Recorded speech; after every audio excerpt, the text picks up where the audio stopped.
নমস্কার প্রিয় দর্শকবৃন্দ, আপনাদের সকলকে জানাই আপনাদের প্রিয় ইউটিউব চ্যানেল সনাতন রহস্য বাংলা ইউটিউব চ্যানেলের আরও একটি নতুন ভিডিওতে স্বাগত। বন্ধুরা, আপনারা কি জানেন আজ থেকে ঠিক 500 বছর আগে একজন মানুষ এমন কিছু লিখে গিয়েছিলেন যা শুনলে আজও মানুষের শরীরে কাঁটা দিয়ে ওঠে। তিনি বলেছিলেন 2026 সালে পৃথিবীতে এমন কিছু ঘটবে যা মানব সভ্যতাকে কাঁপিয়ে দেবে। সবচেয়ে ভয়ঙ্কর বিষয় হলো তার করা ভবিষ্যৎবাণীগুলি প্রায় 80% ইতিমধ্যেই সত্যি হয়ে গেছে।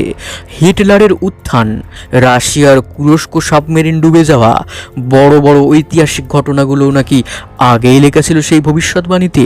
এখন প্রশ্ন হচ্ছে, যখন এতগুলো ভবিষ্যৎবাণী সত্যি হয়েছে, তাহলে 2026 নিয়ে করা সেই ভয়ঙ্কর ভবিষ্যৎবাণীগুলো কি মিথ্যা হতে পারে?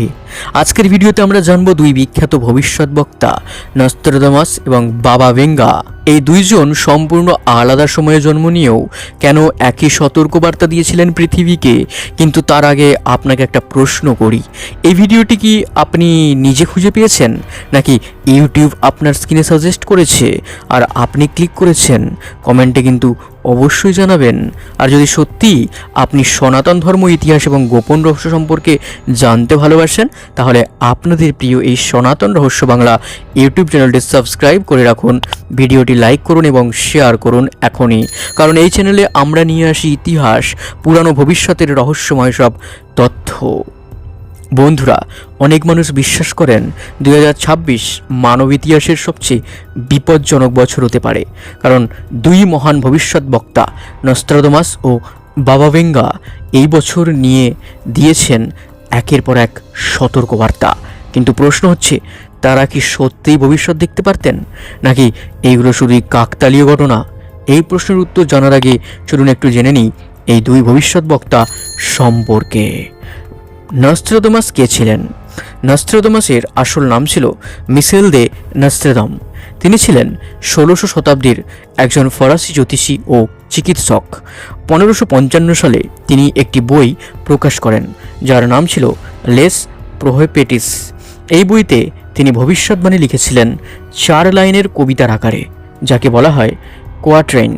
তিনি সরকারি ভাষায় ভবিষ্যতে লিখতেন না, বরং ধাঁধা, প্রতীক ও রহস্যময় শব্দ ব্যবহার করতেন, যাতে তার ভবিষ্যৎবাণীর অর্থ সহজে বোঝানো যায়।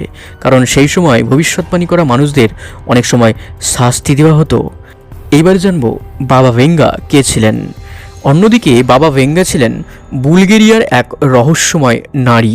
তিনি ছিলেন দৃষ্টিহীন এবং তিনি নিজে কোনো বই লিখতে পারতেন না, তাই তিনি তার ভবিষ্যৎবাণীগুলো মুখে বলতেন আর তার অনুসারীরা সেগুলো লিখে রাখতেন।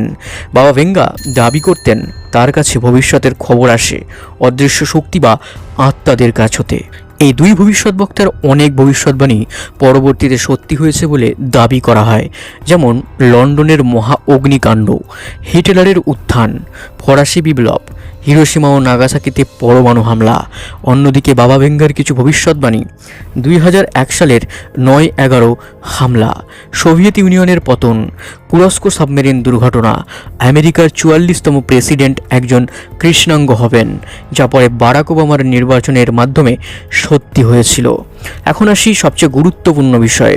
নস্ট্রাদামাস ও বাবা ভেঙ্গা দুজনেই 2026 সাল নিয়ে ভয়ঙ্কর সতর্কবার্তা দিয়ে গেছেন। তৃতীয় বিশ্বযুদ্ধ, হ্যাঁ, বাবা ভেঙ্গার মতে 2026 সালে পূর্ব দিকের দেশগুলো থেকে একটা বড় যুদ্ধ শুরু হতে পারে, যা ধীরে ধীরে পুরো বিশ্বে ছড়িয়ে পড়বে। কিছু বিশ্লেষক মনে করেন চীন ও তাইওয়ানের উত্তেজনা থেকেই এই যুদ্ধের সূচনা হতে পারে। 2026 সালে হতে পারে বড় বড় ভূমিকম্প, আগ্নেয়গিরির বিস্ফোরণ, তীব্র তাপপ্রবাহ, ভয়াবহ বন্যা ও ঝড়।